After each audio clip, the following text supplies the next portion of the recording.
Philadelphia ஊழியங்கள் வழங்கும் திறந்த வாசல் நேரம்.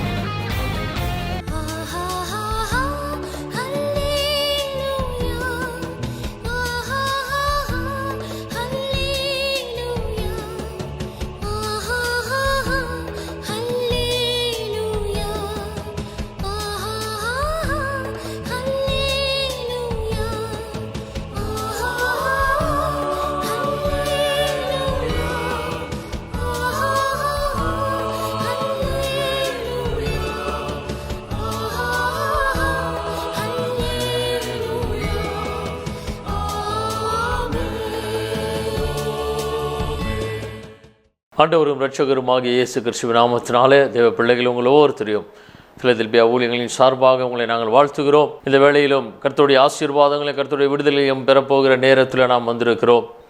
கர்த்தருடைய வார்த்தை நம்முடைய வாழ்க்கையில் எப்பொழுதும் நிறைவேறுகிறதா இருக்கிறது. வானமும் பூமியும் ஒளிந்து போனாலும் என் வார்த்தைகள் ஒருபோதும் ஒளிந்து போவதில்லை என்று ஆண்டவர் சொல்லியிருக்கிறார். எனவே கர்த்தருடைய வார்த்தைகளினாலே ஆசீர்வதிக்கப்பட போகிற நீங்கள் இன்றைக்கு ஆண்டவர் உங்களோடு பேச போகிற காரியங்கள் என்ன என்பதை வாஞ்சையோடு காத்திருக்கும் பொழுது கர்த்தர் அவருடைய வார்த்தைகளின்படியே நம்முடைய வாழ்க்கையில் நிறைவேற்றுவாராக. இந்த நாளிலும் செய்தியினுடைய தலைப்பு உன் தரிசனம் நிறைவேறும், உன் மேல் தேவன் வைத்த தரிசனம் நிறைவேறும் என்று ஆண்டவர் சொல்லுகிறார்.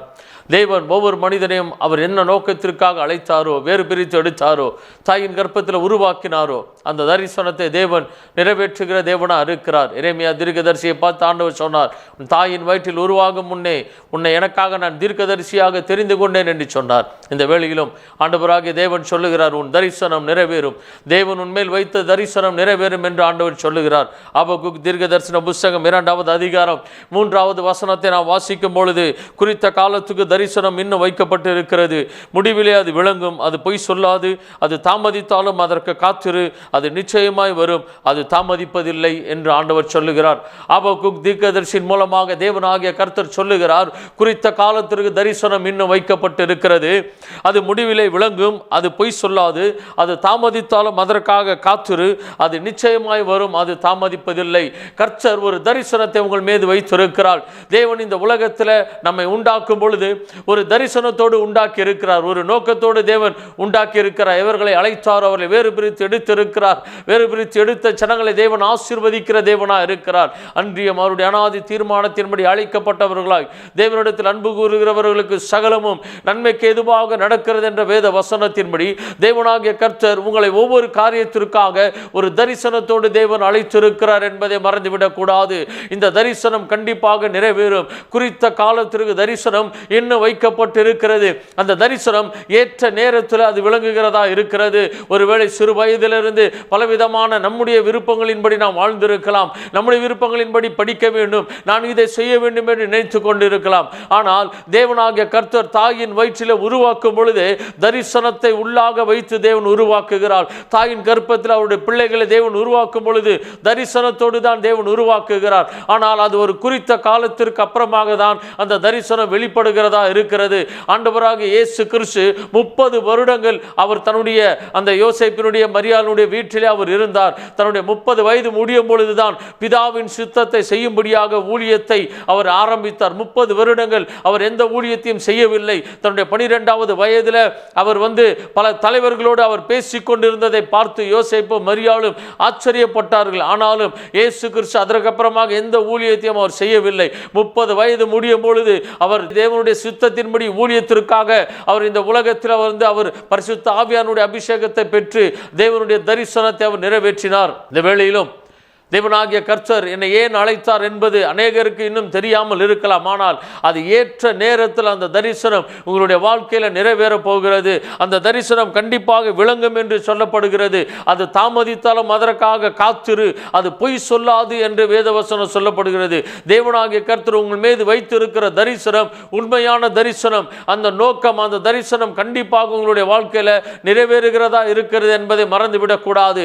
அநேகருடைய வாழ்க்கையில் இன்றைக்கும் கேட்கிற சாட்சிகள் என்னவென்றால், நான் இதை போல வர வேண்டும் என்று நினைத்தேன், இந்த ஒரு பிசினஸ்ல நான் வர வேண்டும், இந்த படிப்பு நான் படிக்க வேண்டும் என்று நினைத்தேன், ஆனால் சூழ்நிலைமைகள் நிமித்தமாக நான் மாறி இப்பொழுது நான் இந்த ஸ்தானத்தில் இருக்கிறேன், கர்த்தர் என்னை ஆசீர்வாதமாக வைத்திருக்கிறார் என்று சொல்லுகிற அநேகருடைய சாட்சிகளை கேட்க முடியும். ஏனென்றால் அவர்கள் மீது வைத்த தரிசனம் ஒரு காலகட்டத்தில் வெளியரங்கமாய் வரும் பொழுதுதான் தேவனுடைய பாதையில் தேவன் வைத்திருக்கிற ஆசீர்வாதங்களுக்குள்ளாக அவர்கள் போகிறதா இருக்கிறது. நன்றாய் புரிந்து கொள்ள வேண்டும். அநேகருக்கு ஊழியத்தினுடைய அழைப்பு இருந்தும் அந்த ஊழியத்திற்குள்ளாக வர முடியாமல் அவர்கள் இருந்து கொண்டு இருக்கிறார்கள். ஆனாலும் ஏற்ற நேரத்தில் தேவன் அவர்களை ஊழியத்திற்குள்ளாக கொண்டு வந்து தேவனை அவர் மகிமைப்படுத்தும்படியாக சாட்சியாக கர்த்தர் அவர்களை மாற்றுகிறார்.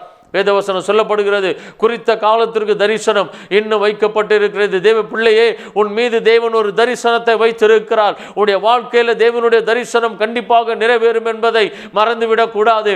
ஒருவேளை நான் நினைத்த காரியங்கள் நடக்கவில்லையே, நான் விரும்புகிற காரியம் நடக்கவில்லை என்று நினைத்து கொண்டிருக்கலாம்.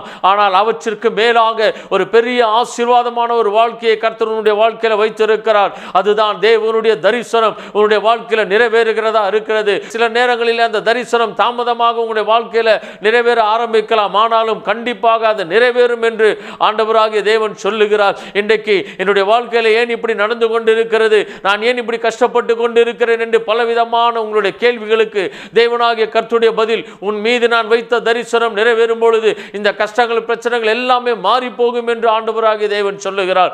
வேதவசனம் சொல்லப்படுகிறது, சிறியவனை புழுதிலிருந்து எடுத்து எளியவனை குப்பையிலிருந்து உயர்த்தி அவனை பிரபுக்களோடும் ராஜாக்களோடும் உட்கார்ந்து பண்ணுகிற தேவன் என்று வேதவசனம் சொல்லப்படுகிறது. அந்த சிறியவன் புழுதியில் இருக்கும்போது, அவன் குப்பையில் இருக்கும் பொழுது அவன் ஒருபோதும் நினைத்திருக்க மாட்டான், எனக்கு இப்படிப்பட்ட ஒரு பெரிய சிங்காசனம் கிடைக்கும் என்று நினைத்திருக்க மாட்டான். ஆனால் அவனுடைய வாழ்க்கையில் தேவனுடைய தரிசனம் நிறைவேறும் பொழுது அவன் சிங்காசனத்தில் போய் அமருகிறான். யோசேப்பினுடைய வாழ்க்கையில் பார்க்கும் பொழுது அவன் சிறைச்சாலையில் இருந்தான், அவன் அடிமையா இருந்தான், வசனம் அவனை புடமிட்டது என்று வேதத்தில் வாசிக்கிறோம். தேவனுடைய வசனம் நிறைவேறும் அளவும் அவனுடைய வாழ்க்கையில் கர்த்தர் புடமிட ஆரம்பித்தார்.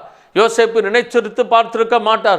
ஒருபோதும் எந்த தேசத்தில் அடிமையா நாம் இருந்தோமோ, எந்த தேசத்தில் சிறைச்சாலையில் கைதியா இருந்தோமோ, அந்த தேசத்தையே ஆளுகிற ஒரு பெரிய அதிகாரத்திற்குள்ளாக நாம் வருவோம் என்று யோசேப்பு ஒருபோதும் நினைத்து பார்த்திருக்க மாட்டார்.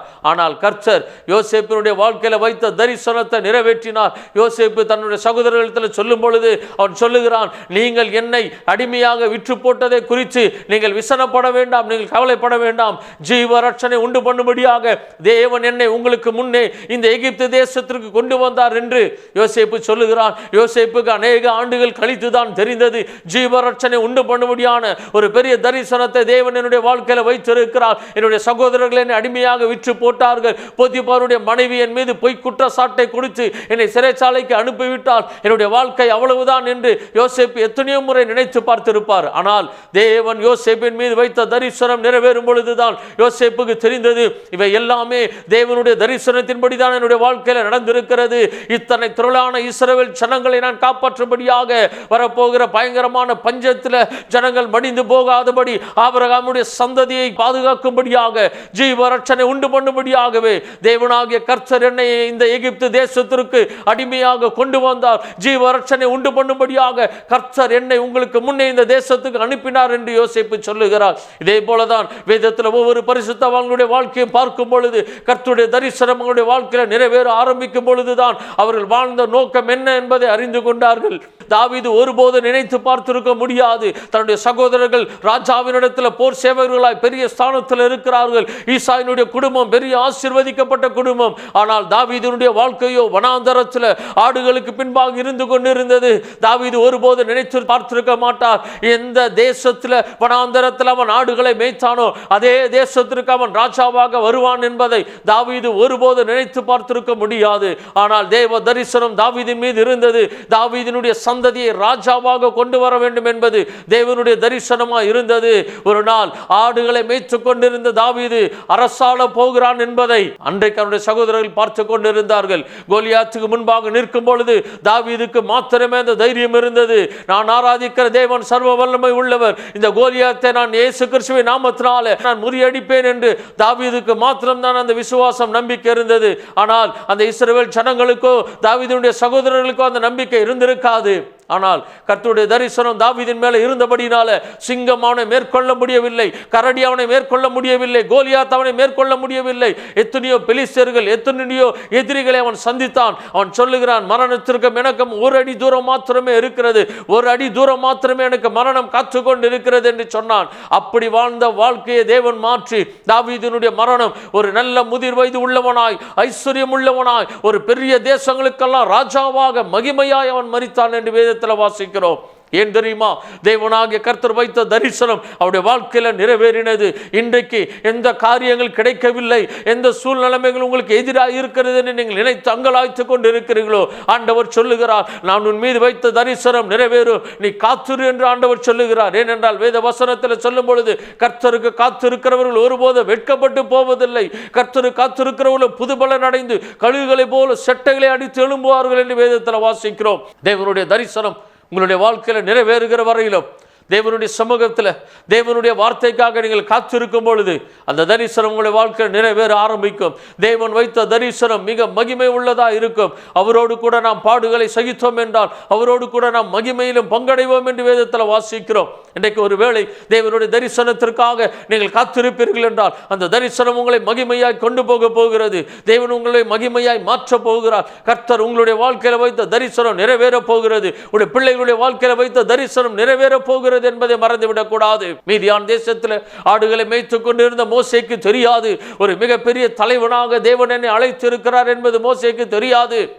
ஆனால் இன்றைக்கும் இந்த உலகத்தில் மிகப்பெரிய தலைவனாக மோசே இன்றைக்கும் பேசப்பட்டு கொண்டிருக்கிறார் என்றால் அது தேவன் மோசேயின் மீது வைத்த தரிசனம் என்பதை மறந்துவிடக் கூடாது.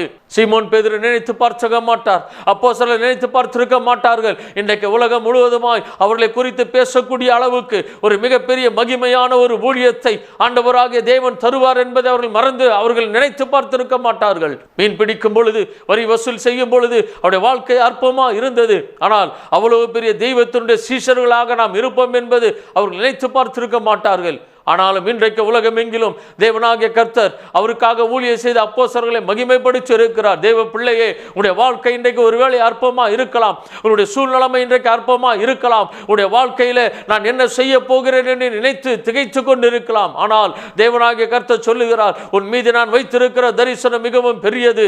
அந்த தரிசனம் கண்டிப்பாக உன்னுடைய வாழ்க்கையில நிறைவேறும், அது மகிமையாய் நிறைவேறும். அதற்காக காத்திரு என்று சொல்லுகிறார். ஒருவேளை நாம் நினைத்த நேரங்களில் உடனடியாக தேவன் கிரியை செய்ய வேண்டும் என்று நாம் எதிர்பார்க்கலாம். ஆனால் இல்லை, தேவனாகிய கர்த்தருடைய வேளை வரும்பொழுது மாத்திரமே தேவ தரிசனம் நிறைவேறுகிறதா இருக்கிறது. அன்றைக்கு திருமண வீட்டில் அந்த திராட்சரசம் குறைவுபட்டு போகும் பொழுது மரியாள் வேலைக்காரரிடத்தில் சொல்லும் பொழுது அவர் என்ன சொல்லுகிறாரோ அதை செய்யுங்கள் என்று சொன்னார்கள். இயேசு கிறிஸ்து என்ன சொல்லுகிறாரோ அதை மாத்திரம் செய்யுங்கள் என்று சொன்னார்கள். இயேசு கிறிஸ்து சொன்னார், ஸ்திரியே, என் வேலை இன்னும் வரவில்லை என்று சொன்னார். அவருடைய வேலைக்காக, பிதாவினுடைய சித்தத்திற்காக, பிதாவினுடைய வேலைக்காக ஆண்டவராக இயேசு கிறிஸ்து இந்த பூமியில காத்திருந்தார். பிதாவினுடைய வேலை வந்த பொழுது இயேசு கிறிஸ்து மகிமையாக இந்த ஊழியத்தை செய்து முடித்தார். அதே போல்தான் இன்றைக்கு உங்களுடைய வாழ்க்கையிலும் தேவனாகிய கர்த்தருடைய தரிசனத்தினுடைய வேலை வந்து கொண்டிருக்கிறது. எந்த நிமிஷமும் அந்த தரிசனம் உங்கள் மீது நிறைவேறுகிறதா இருக்கும். அந்த தரிசனத்திற்கு பின்பாக உங்களுடைய வாழ்க்கை மிகப்பெரிய அளவில் மாறப்போகிறது. அந்த தரிசனத்திற்குள்ளாக தேவனுடைய அபிஷேகம், வல்லமைகள், ஆசீர்வாதங்கள் இருக்கிறது. அந்த தரிசனத்திற்காக காத்திருக்கும் பொழுது அந்த தரிசனம் உங்களை மேன்மைப்படுத்தி மகிமை உள்ளதாய் மாற்றும். யோசுவாவை பார்த்து ஆண்டவர் சொன்னார், உன்னை இந்த ஜனங்களுக்கு முன்பாக இன்று மேன்மைப்படுத்துவேன் என்று ஆண்டவர் சொன்னார். தேவனாகிய கர்த்தர் அவருடைய பிள்ளைகளை மேன்மைப்படுத்துகிறவர். அவருடைய தரிசனத்திற்காக காத்திருக்கும் பொழுது அந்த தரிசனம் நிறைவேறும் பொழுது உங்களை அற்பமாய் நினைத்த எல்லாரும் ஆச்சரியப்படக்கூடிய அளவுக்கு கர்த்தர் அந்த தரிசனத்திற்குள்ளாக உங்களை வழி நடத்துவார். ஆண்டவரே, என் வாழ்க்கையில் உம்முடைய தரிசனம் நிறைவேற வேண்டும். ஆண்டவரே, என்னை தாயின் கற்பத்தில் நீர் எதற்காக உருவாக்கினீரோ, எந்த தரிசனத்திற்காக என்னை நீர் உருவாக்கினீரோ அந்த தரிசனம் என்னுடைய வாழ்க்கையில் நிறைவேறுவதற்கு என்னை நான் ஒப்பு கொடுக்கிறேன். ஆண்டவரே, உம்முடைய தரிசனத்திற்காக நான் காத்திருக்கிறேன் ஆண்டவரே என்று சொல்லி, தேவ பிள்ளைகள், நீங்கள் தேவனுடைய தரிசனத்திற்காக காத்திருக்கும் பொழுது மகிமையாக தேவன் உங்களை மாற்றப் போகிறார். நாம் இணைந்து செபிக்க போகிறோம். தேவனுடைய தரிசனம் நிறைவேற வேண்டும் என்று, தேவனுடைய தரிசனம் வாழ்க்கையில் நிறைவேற வேண்டும் என்று என்னோடு கூட இணைந்து நாம் ஒரு மனமாய் நாம் செபிக்க போகிறோம். கர்த்தருடைய தரிசனத்திற்காக நாம் ஜெபிக்க போகிறோம். நாம் ஜெபிக்கலாம். வானத்தையும் பூமியை படைத்த சர்வ வல்லமையுள்ள தேவனாகிய கர்த்தாவே, பரலோக பிதாவே, நாங்களும் நன்றி நிறைந்த இருதயத்தோடு ஸ்தோத்திரிக்கிறோம். குறித்த காலத்திற்கு தரிசனம் இன்னும் வைக்கப்பட்டு இருக்கிறது என்று சொன்னீர். உடைய பிள்ளைகளுடைய வாழ்க்கையில் நீர் வைத்திருக்கிற தரிசனம் நிறைவேறட்டும் ஆண்டவரே. ஏற்ற வேளையில் அந்த தரிசனம் உடைய பிள்ளைகளுடைய வாழ்க்கையில் நிறைவேறுவதாக. அந்த தரிசனத்தின் மகிமை ஆசீர்வாதங்களுடைய பிள்ளைகள் அனுபவிப்பார்களாக. இன்றைக்கு உடைய தரிசனத்தை தன்னுடைய வாழ்க்கையில் ஆண்டவரை ஒப்பு கொடுப்பதற்காக ஏற்றுக்கொண்டு ஒப்பு கொடுக்கும்படியாக காத்திருக்கிற பிள்ளைகளை கர்த்தர் கண்ணோக்கி பார்ப்பீராக. உடைய தரிசனம் வாழ்க்கையில் குடும்பத்தில் நிறைவேறுவதாக. நாம் மகிமைப்படுவதாக. எல்லா துதிகளையும் கனத்தையும் மகிமையும் உமக்கே நாங்கள் செலுத்துகிறோம். எங்கள் ஆண்டவரும் இரட்சகருமாகிய இயேசு கிறிஸ்துவின் நாமத்தில் வேண்டுகிறோம் நல்ல பிதாவே. ஆமென், ஆமென். God bless you. கர்த்தர் உங்களை ஆசீர்வதிப்பார். மேலும் விவரங்களுக்கு நீங்கள் தொடர்பு கொள்ள pastor V. Simon, master of divinity, Philadelphia ministry, number 324, Konnur high road, cellphone 9884569467 மற்றும் 9790826578.